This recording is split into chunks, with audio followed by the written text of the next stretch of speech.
This is Gary Geiman with the Dominate the Day podcast. The purpose of this podcast is to help you get 1% better in your business, provide clarity, and give you some ideas that will help you grow your business. If you're ready to dominate the day, let's go. Dominate the day, that's what we're about to do. If you don't want to dominate, then this podcast ain't for you. But if you are, then keep listening, cause every single damn day, the mission is to dominate. You already know we're here to dominate the day. So if you want to dominate every day, then let's go, it's time to grow. This is another episode of Dominate the Day. I think a good exercise that you've talked about this from stage times I've heard you, when you're going down and you're getting to the base metrics of your marketing and your sales. Like marketing is about how many eyes are looking at your message, then how many of those eyes do you convert into people that have an interest, and it goes on. Well, same thing with I was in a previous industry, the mortgage industry, and this was it wasn't pre-search, but it was before search became so available where people were looking for stuff. And we, in the early 2000s, we were still using telemarketing as a way to generate our business. I had 18 telemarketers that generated leads for us every single day. And before that, you did it yourself. And I can remember when I first started in the industry, this is in the 90s, I was like, okay, I have to call this many people every single day. And if I don't talk to anybody tomorrow, I got to call that many people again tomorrow. And it's easy, like make a call, you talk to somebody, take their information. Great. Now you're motivated and you're on to the next one.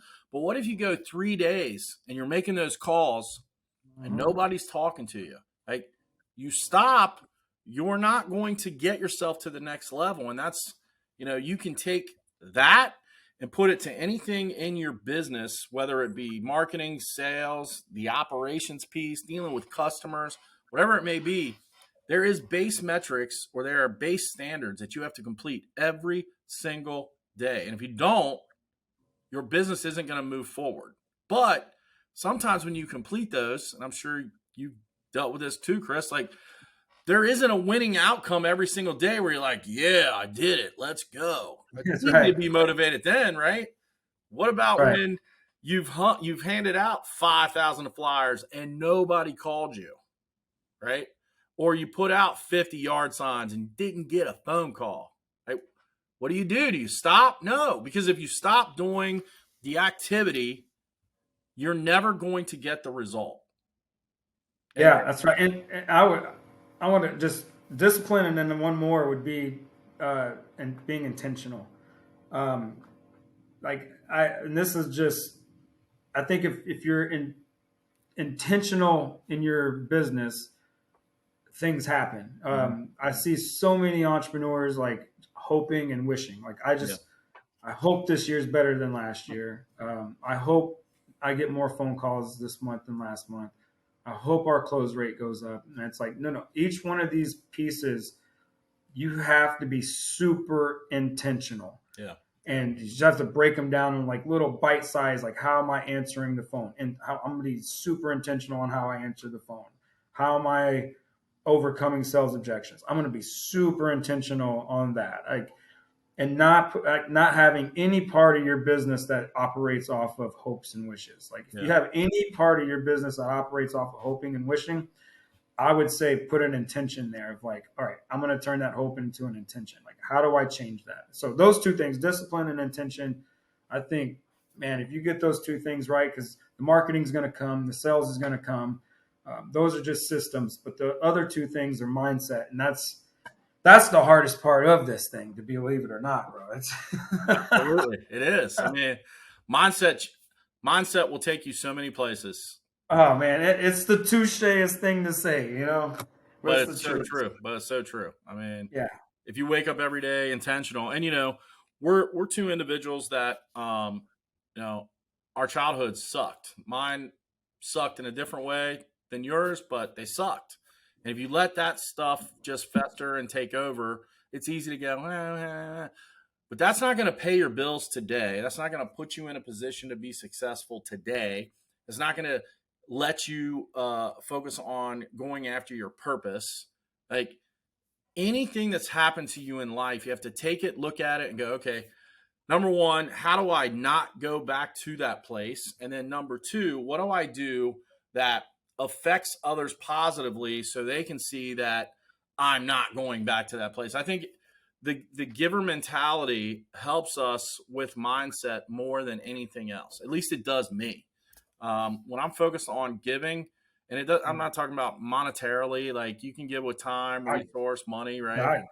It's all about give value. Give value. Exactly. When you do that, I think that in itself helps your mindset more than anything else. But as touche as it is, mindset is a difference maker between you being successful and you just hoping all the time, Right. At least it is for me. So, right. So, I know you have a few of these, and I know it was interesting. I just saw you talking about, and you just mentioned it again, but I saw you talking about Cub Scouts. I see you're going to be a pack leader. Like, not yet, dude. Don't throw me in that pack yet. No, not yet. I'm just a pack dad. You're trying to get there, right? You're trying to get there. Come on. But, yeah, dude. Yeah. I know you always got a lot of stuff going on.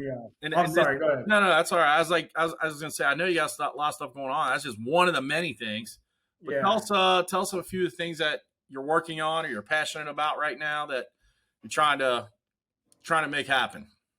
Yeah. So long term, in the next 5 years, like my wife and I would hope to launch a church here in our small town. Seems like the church world's getting to be more business type, CEO type. So they're only looking for metropolitan, pockets.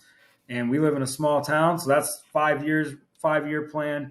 5 years now, we want to be inside prisons. We want to go inside orphanages, be inside foster care system, giving, any of these kids that feel hopeless, prisoners feel hopeless, putting entrepreneurial programs in there so that way they can, they don't have to rely on the system for money. They can rely on their own talents. And then immediately we're opening up our shop here, and we're going to start doing live trainings here at our shop.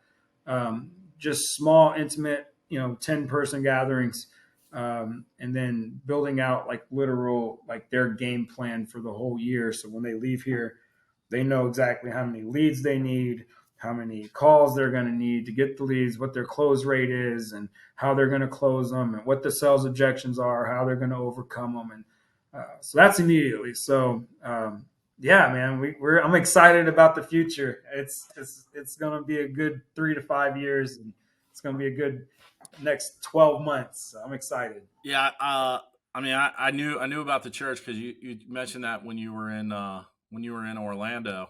So let me ask you this, because we have I think we have similar backgrounds related to church. Number one, we both love Jesus, so you got that right. But what is I guess what's going to be like the what's the word, like the launch strategy? Like how are you going to do that? Is it going to be more like you try to get as many people, meet people, whatever, hey, come here, or is it get a group together and try to grab a lot of people that way? Honestly, we're not even trying to do a large church. My goal isn't even to do I'm from a small town. My goal is one person at a time. I think where the church lacks is discipleship. Yeah. One thing I bring to the table that a lot of pastors don't is a lot of pastors depend on their pastoral job to be their salary. So they have to have people. They have to have the numbers. I'm an entrepreneur. I have the awesome privilege of being able to make money at any other venture, to where I don't need 10,000 people. I don't need 5,000 people. If we can help just the 500 people that are in that area, and our launch strategy is just like in the book of Acts, discipling one person. And I call it network ministry. Network marketing is they teach you how to, one person goes gets in 3. Well, we're going to disciple 1 and teach them how to disciple 3.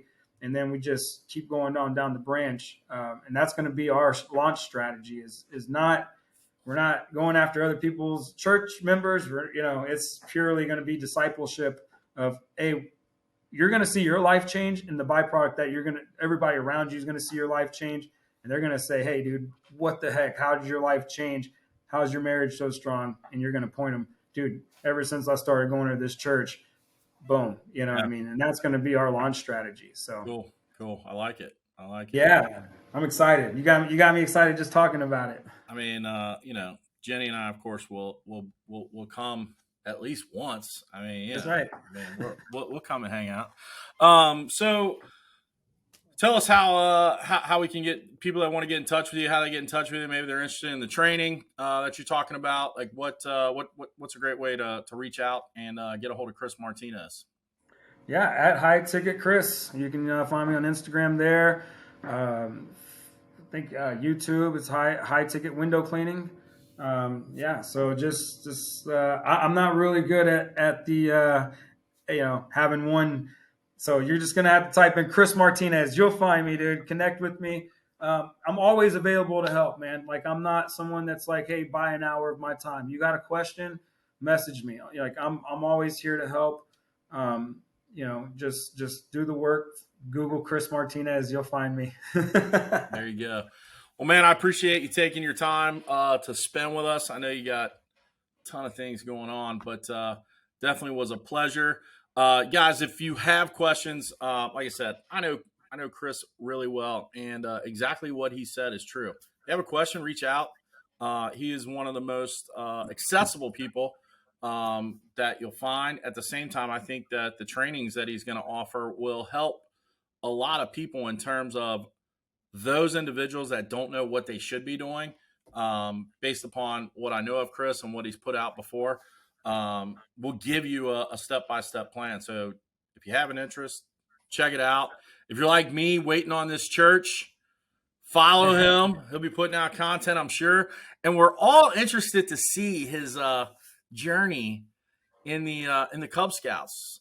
So we can, I mean, Maximilian, I'm sure, like, he's the Cub Scout, but I'm interested to see how Chris, like, we're gonna get some good stuff, man. Right? Oh, dude, you're gonna see me like uniformed up here pretty soon with a neckerchief. I just learned that word for the first time yesterday. A neckerchief, dude. A neckerchief. Anyways, man, yeah, that's good stuff. Well, thanks for hanging out, man. We appreciate you doing that, and thanks for listening. Make sure you guys go out and dominate the day. Dominate the day, that's what we're about to do. If you don't wanna dominate, then this podcast ain't for you. But if you are, then keep listening, cause every single damn day, the mission is to dominate. You already know we're here to dominate the day. So if you wanna dominate every day, then let's go, it's time to grow. This is another episode of Dominate the Day.